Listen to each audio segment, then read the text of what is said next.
TMUC, the Alumni Relations and Communication Officer.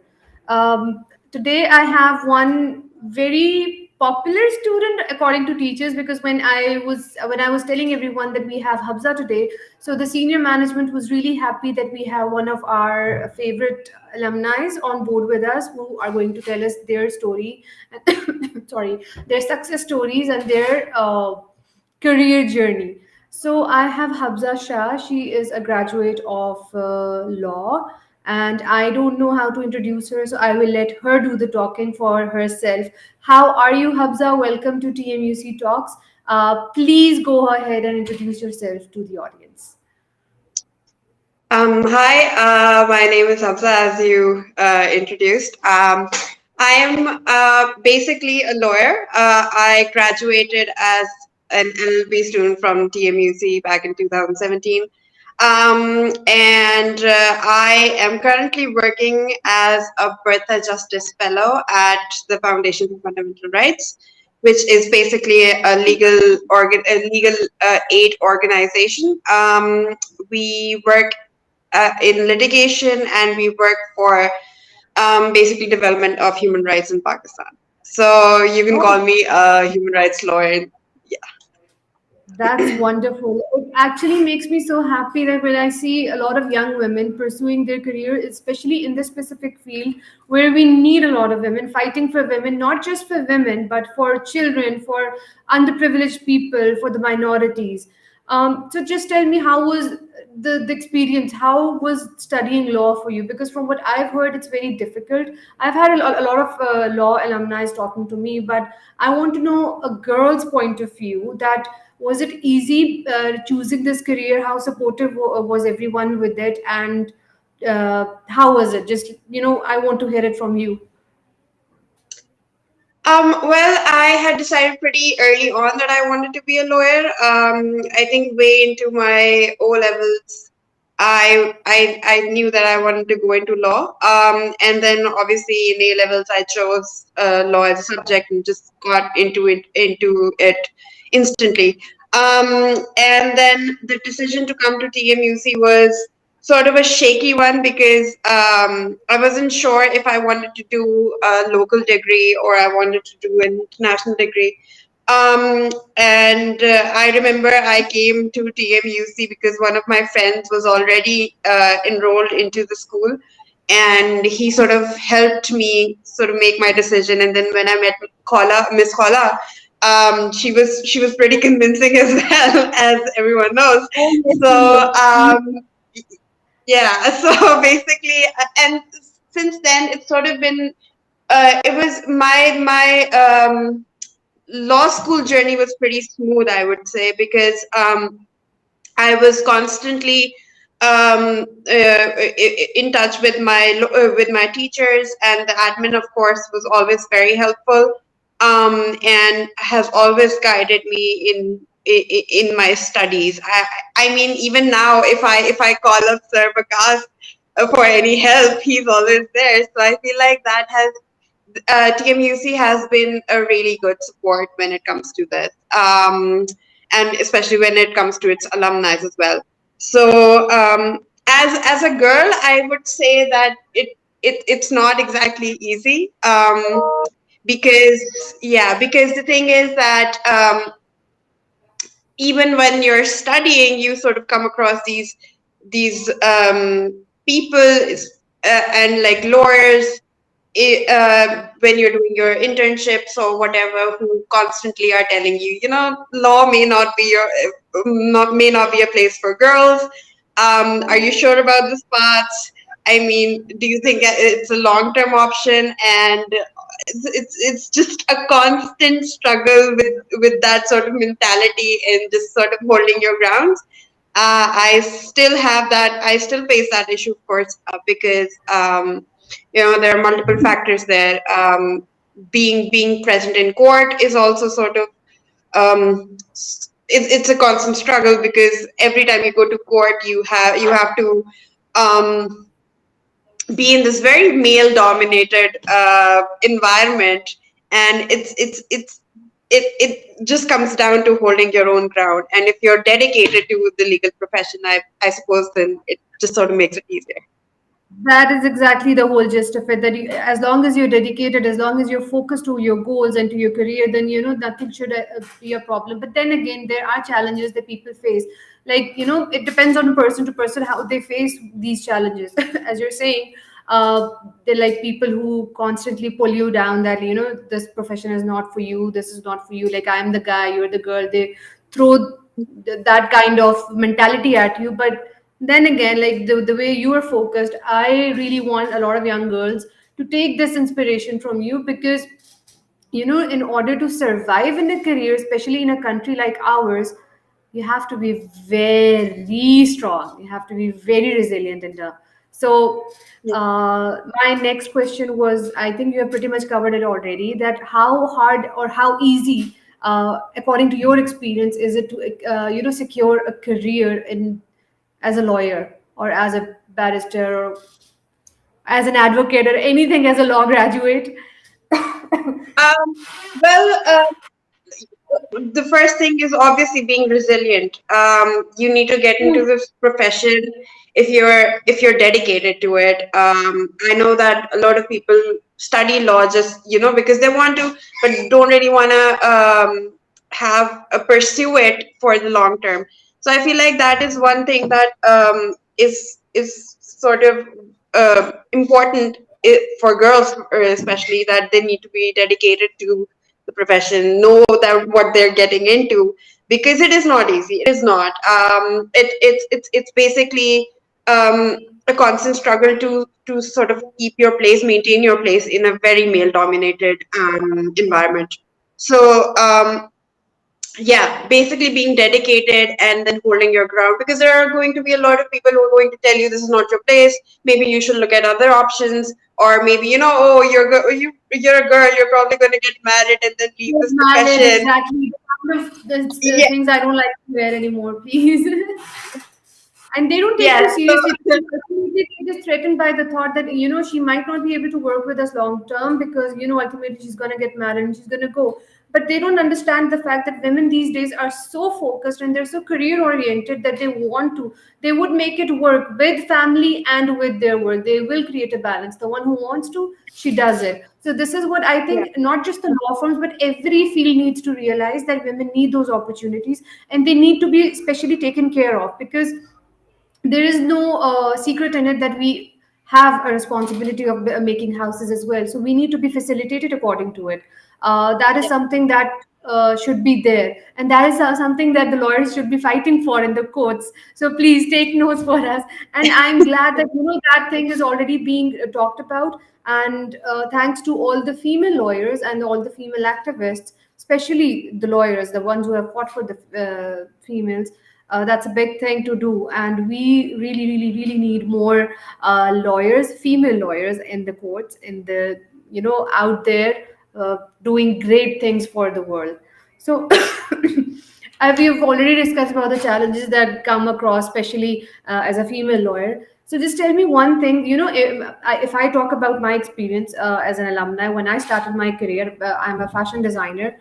When we're studying, there's a different perception of our career, that when we graduate we will do this, we will do that, and we have this basic baby perception that when we get out of the university, we're going to be a designer, we're going to be a lawyer, we're going to be a doctor. But you just don't become like this. You have to have that struggle, and that whole process changes your entire mindset, it changes your entire perception.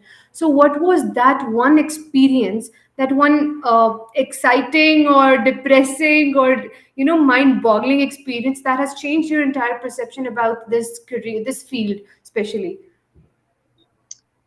Well, there hasn't been any one particular experience. There have been a lot of them. But I yeah, but I've always, whenever I come across law students, I always tell them to go and intern whenever they have their summers off or whenever they have their time off, because that is the time where you, while you're studying, you sort of get a taste of what the professional life is. And I think when I was studying, I was getting internships every summer, and those really sort of helped me sort of make my decision about being in the field for long term. So and one of those experiences is when I was working for a particular law firm. We had cases, um, we had criminal cases, and one of them involved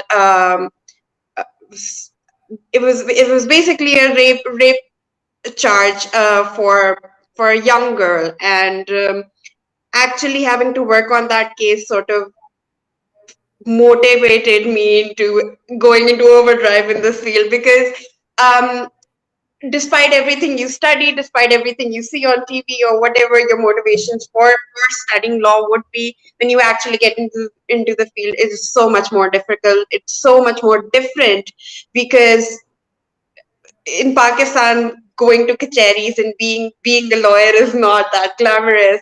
If I don't know if anyone's been to the kacheri, it's not a glamorous place to be in. So, yeah, that actually having to work on a case was sort of a really big eye opener for what this profession actually entails.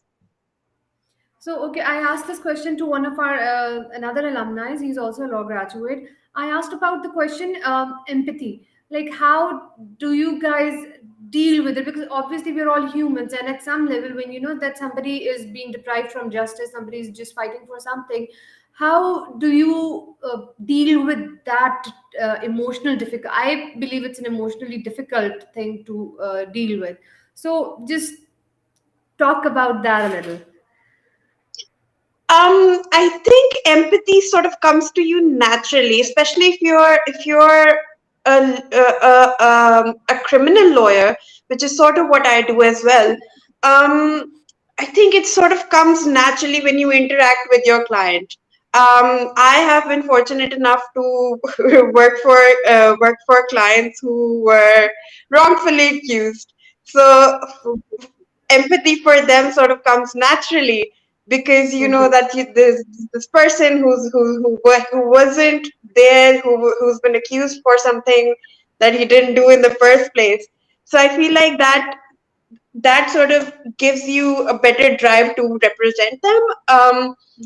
I've been asked this question a lot: how can you defend criminals, and how can you defend people who've done wrong and, Mhm. like, heinous crimes? And fortunately, I haven't come across a client like that so far. But Like at the end of the day, you haven't been the defense lawyer so far. That's what you're saying. no, no, I have been a defense lawyer, but I feel like my clients were not guilty. That is Okay, what, your clients because are not being a guilty. human Okay. rights, yeah, so being a human rights lawyer means that you have to defend people who have been wrongfully accused. So usually my cases involve people who've already been convicted, and then at appeal stages they need more help, or a sort of like a human rights defense. So it sort of makes my work a little easier. And I think once you actually get into it, you empathy just comes naturally to you. Of course, you can be callous and you can be carefree and just think about the money, but I think deep Yeah. down there, empathy is just sort of natural to us. Empathy. And then there has to be a very human, there is obviously a very human side of people as well. But then again, but there are some cases that are so complicated that has it ever been with you that you get really confused how to feel about it? Like, as a human being, that suppose there was a situation. Now that you have told us that you haven't had clients though that were guilty, but suppose there was a guilty client and you had to defend him, how would you separate the human element and the lawyer element? I suppose that's where your professionalism comes into play. Exactly, that's what One you're. of one of the things that we are taught very early on is to sort of maintain a very impartial relationship with your clients. Impartial in the sense that not to make any emotional attachment to them. And I think that is one thing that just you learn when you go into the profession, and it's not something that you sort of are inbuilt with. So yeah, I think that where you feel like your client is not that innocent, I think it just comes down to everyone has the right to a fair trial, everyone has the right to be represented effectively. So your feelings or your opinions really don't matter. You have to be there for your client no matter what. Yes, that's true. And thank you for putting it out so nicely and so professionally and so easily. So tell me this one thing. You've been to like proper court hearings and trials, right? So Yes, what was yes. the okay, I'll tell you something very small about my experience. I went to finish in school. It's the PAF Grooming Academy for Women, and where they do is they take us to different trips. We go to artists, we go to galleries, we go to museums. So one of our trip was at the Supreme Court as well. That is the only time I've been to a court. Luckily, I haven't been to a proper court session before. So we went directly to Supreme Court, and there was this case being, the trial was in process. So I was quite surprised that there are so many problems, that people have so many messed up cases over there. So there was a murder case that was being discussed, and there was a panel of judges sitting in the courtroom, and the lawyer that was representing the prosecutor, he was not well prepared at all. And I was just the anxiety was getting up to me, that why is he not speaking properly, what is up with him, why is he not prepared so well. So the question that came up to my head was, the first thought, he is a lawyer in a Supreme Court and he is just not representing it well. How come? So just tell me, how difficult, how nerve-wracking is it to be in front of a judge to present a case? How have you ever experienced that level? High court, Supreme Court, whatever. Just tell me that experience. Is it difficult to represent the whole thing, to talk about your client and to discuss everything, and then the judge telling you that please come again if, on another date with the prepared case. So that was, even though I was just there as a visitor, but I was being so embarrassed on behalf of the lawyer. I so wanted to ask this from someone who's been there, who knows the whole story that goes over there. Well, to start off, I think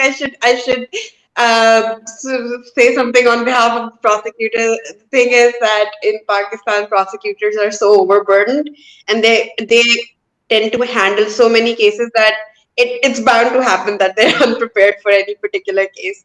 But I haven't been to the Supreme Court as a lawyer because I am not qualified. Being a Supreme Court lawyer takes a really long time to qualify for.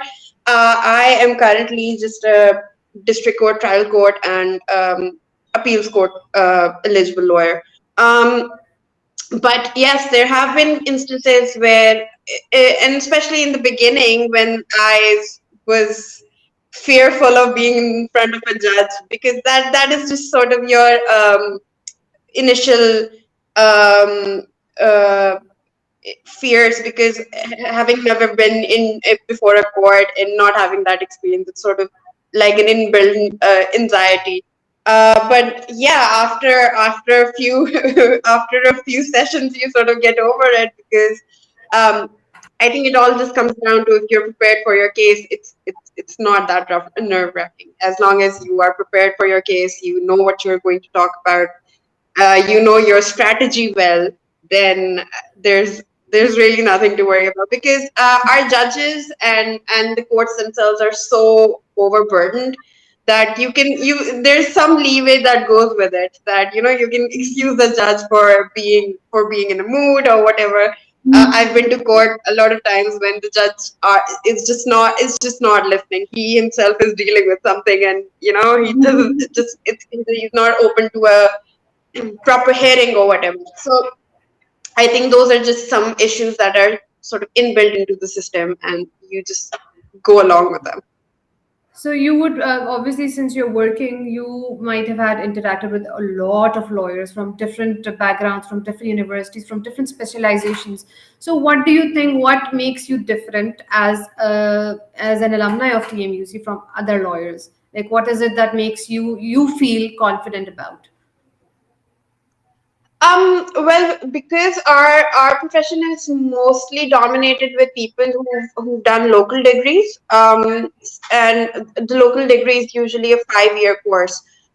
Doing this international degree from TMUC, I feel like that sort of gave me one edge over the masses, was that I completed my degree in 3 years, and also having studied law, international law, and the whole external program, it's definitely a benefit for anyone who's a lawyer, because our courses are usually way more intensive, they're way more detailed, they are and obviously being in a environment like this sort of also builds your confidence. So it's definitely an edge over most lawyers out there.